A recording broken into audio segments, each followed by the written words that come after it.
خلوت نشینی۔ خلوت نشینی مخالفت نفس کی ریاضت کا چوتھا رکن ہے۔ خلوت، گوشہ نشینی یا عزلت نشینی یا تنہائی، یہ سب ہم معنی ہیں۔ صاحب عوارف المعارف حضرت شیخ شہاب الدین سہروردی رحمۃ اللہ علیہ فرماتے ہیں، خلوت نشینی مخالفت نفس کی ریاضت کا چوتھا رکن ہے، یعنی کچھ لوگ اپنے نفس کی مخالفت کر کے تنہائی اختیار کرتے ہیں۔ انسان کو عام طور پر مخلوق کے ساتھ اٹھنے بیٹھنے سے رغبت ہوتی ہے، چنانچہ اس ریاضت کا مقصد ہے کہ اسے اس جگہ سے ہٹایا جائے اور اطاعت خداوندی کا عادی بنایا جائے، اور ایسی ہر تلخی کے بعد قلب کو حلاوت نصیب ہوتی ہے۔ گوشہ نشینی کے بارے میں حضرت امام غزالی رحمۃ اللہ علیہ اپنی مایہ ناز کتاب کیمیائے سعادت میں فرماتے ہیں کہ اس باب میں علماء کا اختلاف ہے کہ گوشہ نشینی بہتر ہے یا عوام سے مل جل کر رہنا۔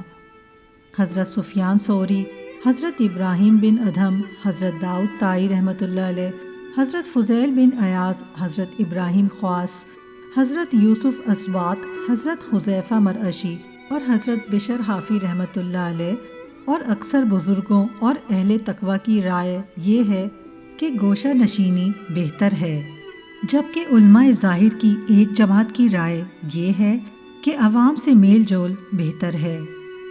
حضرت امیر المومنین عمر رضی اللہ تعالیٰ عنہ فرماتے ہیں کہ گوشہ نشینی میں اپنے حصے پر نگاہ رکھو، اور حضرت ابن سیرین رحمۃ اللہ علیہ نے فرمایا کہ گوشہ نشینی عبادت ہے۔ ایک شخص نے حضرت داؤد طائی رحمۃ اللہ علیہ سے عرض کیا کہ مجھے کوئی نصیحت فرمائیں۔ فرمایا کہ دنیا سے ایسا روزہ رکھ کہ موت کے وقت تک افطار نہ کر، اور لوگوں سے اس طرح بھاگ جس طرح لوگ شہر سے بھاگتے ہیں۔ حضرت حسن بصری رحمۃ اللہ علیہ کہتے ہیں کہ توریت میں لکھا ہے کہ آدمی قناعت کی وجہ سے بے پرواہ اور بے نیاز ہو جاتا ہے، جب مخلوق سے الگ تھلگ ہوتا ہے سلامتی پا لیتا ہے، اور خواہش کو پاؤں تلے رون ڈالنے سے آزاد ہو جاتا ہے۔ حسد سے چھٹکارا حاصل کر لے تو بامروت بن جاتا ہے، صبر کا مظاہرہ کرے تو وہ عوام کا محبوب بن جاتا ہے۔ حضرت وہب ابن الورد رحمۃ اللہ علیہ کہتے ہیں کہ حکمت کے 10 حصے ہیں، 9 کا تعلق خاموشی اور 10ویں کا تعلق گوشہ نشینی میں ہے۔ حضرت ربیع بن قاسم اور ابراہیم نخعی رحمۃ اللہ علیہ نے فرمایا ہے کہ علم سیکھو اور لوگوں سے الگ تھلگ رہو۔ خلوت نشینی کے سلسلے میں حضرت ذوالنون مصری رحمۃ اللہ علیہ کا ارشاد ہے، میں نے خلوت سے زیادہ اور کوئی چیز اخلاص پیدا کرنے والی نہیں دیکھی۔ حضرت شبلی رحمۃ اللہ علیہ نے ایک شخص کو جو ہدایت کا طالب تھا نصیحت فرمائی کہ خلوت کو اپنے لیے لازم کر لے اور لوگوں میں گمنام ہو جا، اور جب تک تجھے موت نہ آئے خلوت اختیار رکھ۔ حضرت رسالت مآب صلی اللہ علیہ وآلہ وسلم کی ایک حالت خلوت نشینی پر دلالت کرتی ہے۔ حضرت عائشہ رضی اللہ تعالی عنہ سے روایت ہے کہ جب نزول وحی کی ابتدا ہوئی، اولاً آپ کو سوتے ہوئے رویائے صادقہ نظر آتے، اس کے بعد آپ تنہائی کو پسند کرنے لگے اور غار حرا تشریف لے جاتے، اور وہاں مسلسل کئی رات تک قیام فرما رہتے اور عبادت میں مشغول رہتے۔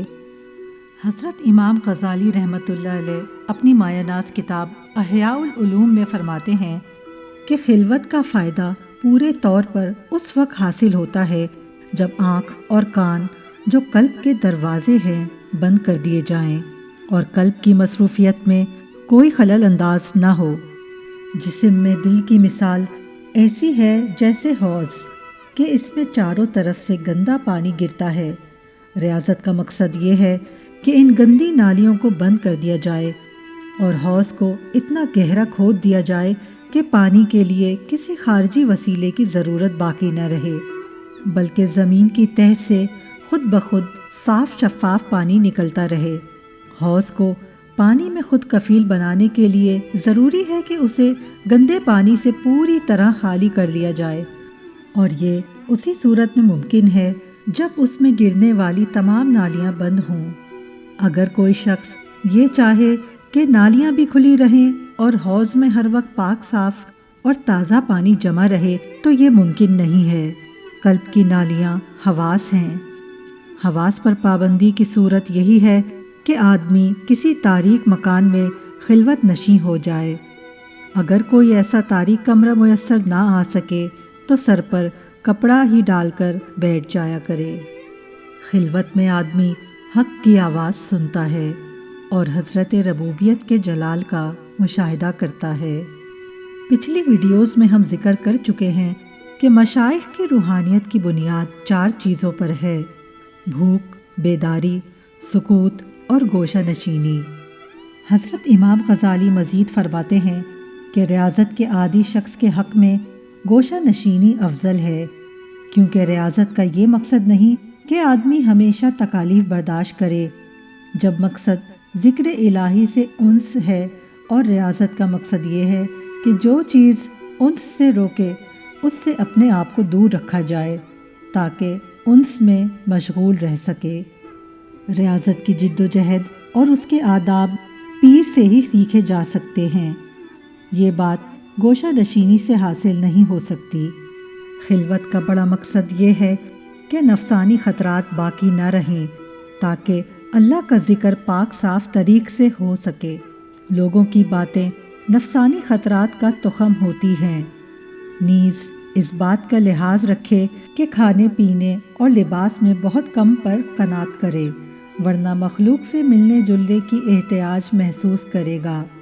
پڑوسیوں کی ایذا پر صبر کرے اور کسی بھی حق ناحق تعریف یا مذمت کی بات نہ سنے، نہ کسی کی پرواہ کرے، کیونکہ اس کی وجہ سے وقت ضائع ہوگا اور گوشہ نشینی کا مقصد آخرت کے کاموں میں مشغولیت ہے۔ آئندہ آنے والی ویڈیوز میں ہم گوشہ نشینی کے فوائد، اس کی آداب اور اس کی آفات کا بھی ذکر کریں گے۔